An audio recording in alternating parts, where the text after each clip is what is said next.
Masa aksi Free West Papua bentrok dengan polisi di Jalan Kusumanegara, Yogyakarta pada hari Ahad 1 Desember 2024. Awalnya demo berlangsung damai di simpang 3 Jalan Kusumanegara dekat Taman Makam Pahlawan Kusumanegara. Aksi ini dimulai sejak sore hari. Masa menyuarakan tuntutan mereka dalam suasana tertib saat azan maghrib. Massa membubarkan diri dan berjalan ke arah timur Jalan Kusumanegara. Namun tiba-tiba terjadi bentrokan antara massa dan polisi. Apakah pemerintah telah mengambil pendekatan yang efektif dalam mengatasi akar masalah separatisme? Apakah kekerasan dalam demonstrasi separatisme sepenuhnya mencerminkan aspirasi rakyat Papua, dan apakah Amerika dalang di balik gerakan separatisme Papua? Untuk membahasnya kami terhubung dengan pengamat politik Bung Rifan Wahyudi. Kita sapa terlebih dahulu. Assalamualaikum warahmatullahi wabarakatuh, Bung Rifan. Waalaikumsalam warahmatullahi wabarakatuh. Baik, Bung Rifan, terkait bentrok di tanggal 1 Desember 2024 di Yogyakarta yang berakhir ricuh, apakah kekerasan dalam demonstrasi separatisme sepenuhnya mencerminkan aspirasi rakyat Papua atau hanya dilakukan segelintir kelompok makar, Bung? Ya, sebetulnya bukan kali yang pertama adanya rusuh atau eh, yang memicu kemudian bentrok dengan aparat ya. Beberapa sewaktu sebelumnya di Surabaya misalnya eh, asrama mahasiswa Papua yang ada di beberapa kota besar di Indonesia juga sudah pernah terjadi hal tersebut. Tentu kalau dilihat dari tidak hanya faktual kejadiannya, tapi juga tentu ada motif-motif ya. Apalagi kalau motif jahat atau mens reanya itu ya memang ada bumbu-bumbu spekulasinya.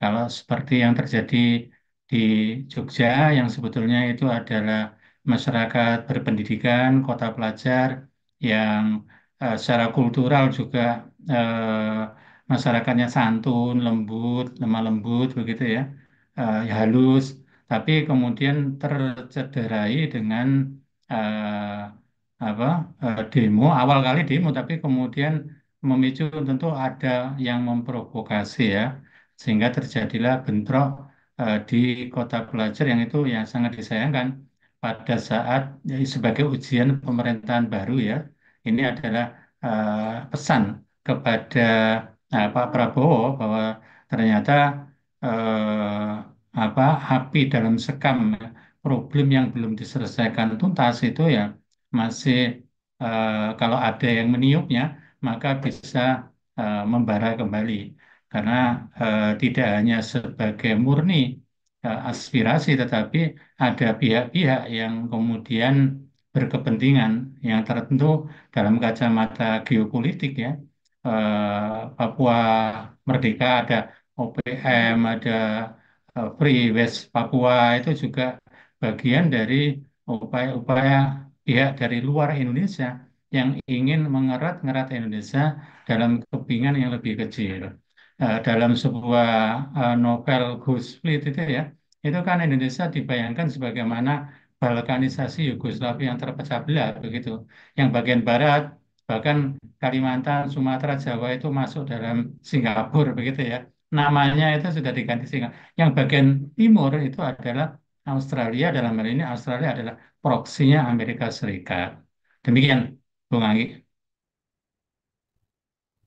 Baik, dan menurut Anda bagaimana seharusnya tanggapan pemerintah terhadap keterlibatan mahasiswa Papua dalam isu separatisme ini, Bung? Sebetulnya kalau kekuatan negara yang memiliki eh, kepekaan ya, dalam ini kan memiliki salah satu aparatur keamanan yaitu dalam yang disebut dengan intelijen itu harusnya ada deteksi dini apakah kegiatan yang dilakukan termasuk demonstrasi itu kalau dikatakan murni sih enggak ya karena ada biaya provokasi terutama dari pihak luar yang itu menjadi pesan supaya mereka lebih diperhatikan begitu. Meskipun nanti ya kalau sampai mengarah kepada separatisme itu adalah kejahatan bagi sebuah negara dimanapun. Seperti di Cina, tuduhan kepada separatisme Uighur itu juga oleh negara itu bisa diberlakukan dengan sangat represif. Demikian juga yang terjadi di OPM karena secara organisasi Papua Merdeka itu kan sudah cukup lama sebetulnya. Dari sisi kasat mata saja ya itu kan sudah beda rasnya.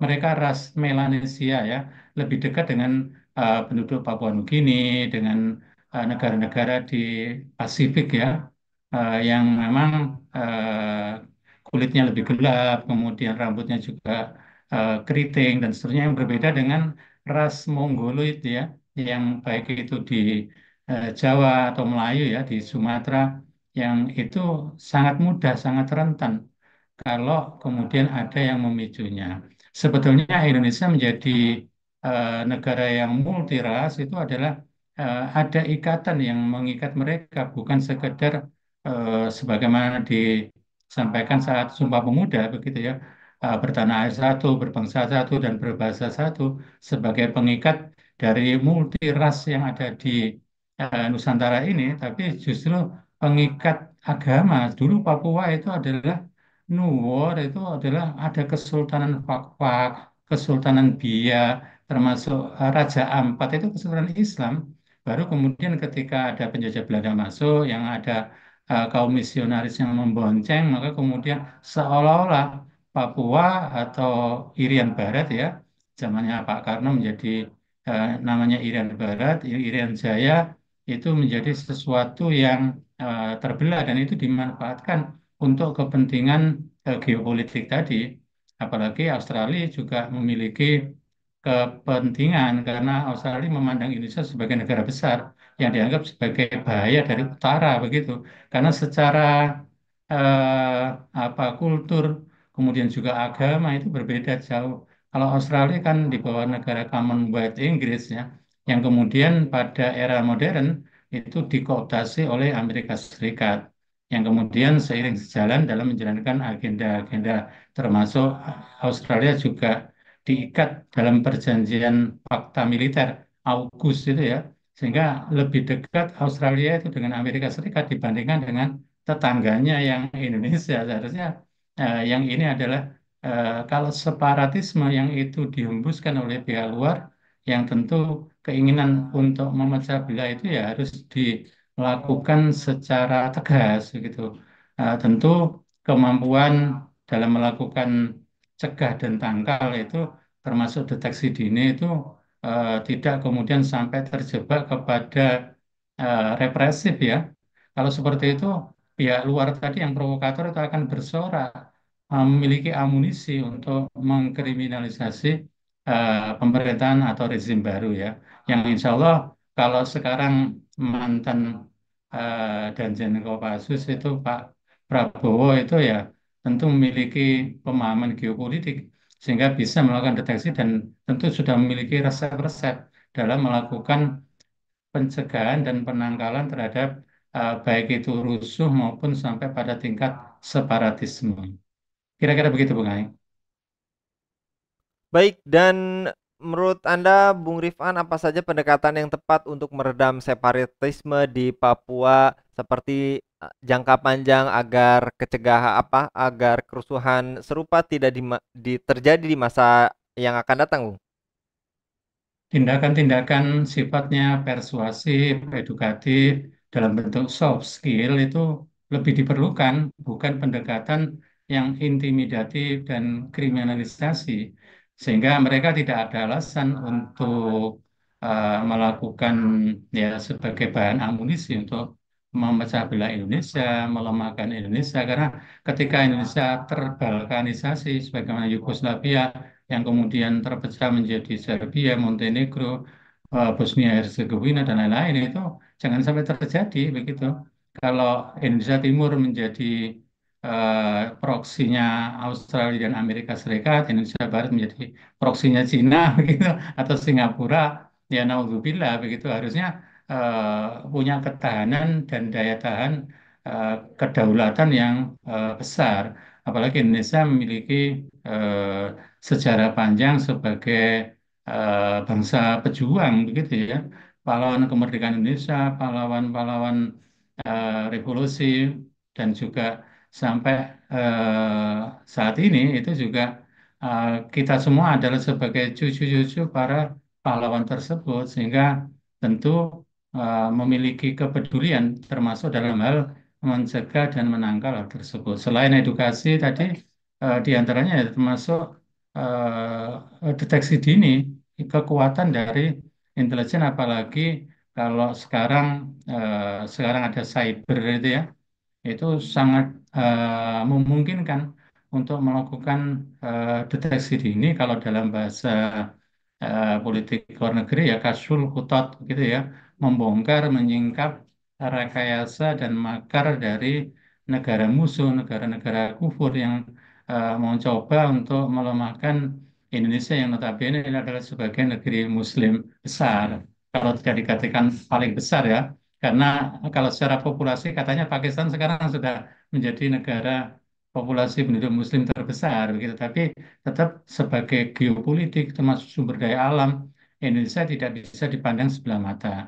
Masuk dalam G20, bahkan kemarin juga sudah masuk dalam BRIC dan seterusnya, yang itu siap ya, termasuk kunjungan dari Presiden terpilih yang terbaru Pak Prabowo itu kemarin 2 pekan itu keliling mulai dari Cina, Amerika, Peru sampai Brasilia, Prancis dan Inggris, itu termasuk meletakkan sendi-sendi pergaulan internasional yang pada 2 periode rezim sebelumnya itu tidak dilakukan, sehingga ini adalah memiliki nilai lebih dari seorang mantan tentara begitu ya, yang pemahaman tentang eh, apa tentang dunia intelijen, tentang geopolitik itu lebih paham dibandingkan dengan presiden yang dulunya awal dari sipil.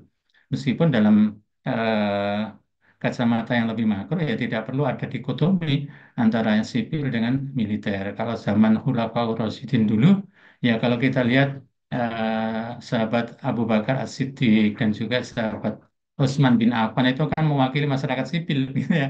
Sedangkan Khalifah Umar dan Imam Ali itu mewakili militer, tetapi keempat-empatnya itu membawa visi yang sama, melanjutkan dari apa kepemimpinan kaum muslimin untuk memberikan riayah kepada kaum muslimin dalam urusan dunia, itu dilakukan secara eh, eh, dan secara maksimal begitu. Sehingga apa yang dilakukan oleh rezim militer tidak selalu militeristik begitu ya. Justru dari rezim yang sipil, tapi faktanya dia lebih otoritarianisme, kemudian termasuk militeristik ya, naudzubillah. Sehingga harapan kita harus dengan bekal informasi yang mendalam, maka kemudian unsur-unsur asing yang menggerogoti, yang bersifat subversif, itu harus dihilangkan. Ya dengan edukasi, dengan media yang dimiliki oleh pemerintah, dengan pernyataan-pernyataan resmi, termasuk apa yang dilakukan oleh kunjungan-kunjungan untuk menjadi tidak hanya apa regional power atau regional player gitu ya. Di Asia, Indonesia sudah bisa menjadi negara yang disegani. Demikian, Bu Anggi. Baik, jazakallah Bung Rifan untuk pemaparannya pada kabar petang kali ini. Semoga kejadian kericuhan adanya separatisme tidak lagi terjadi di Indonesia ini. Jazakallah sekali lagi Bung Rifan. Mudah-mudahan Bung Rifan senantiasa dilindungi oleh Allah Subhanahu wa taala dalam setiap aktivitasnya. Demikian pemirsa Ilava News, dukung dengan subscribe, share, dan like. Semoga menjadi kebaikan bagi kita semua di dunia dan di akhirat. Saya Anggi Suwarnadi undur diri. Assalamualaikum warahmatullahi wabarakatuh.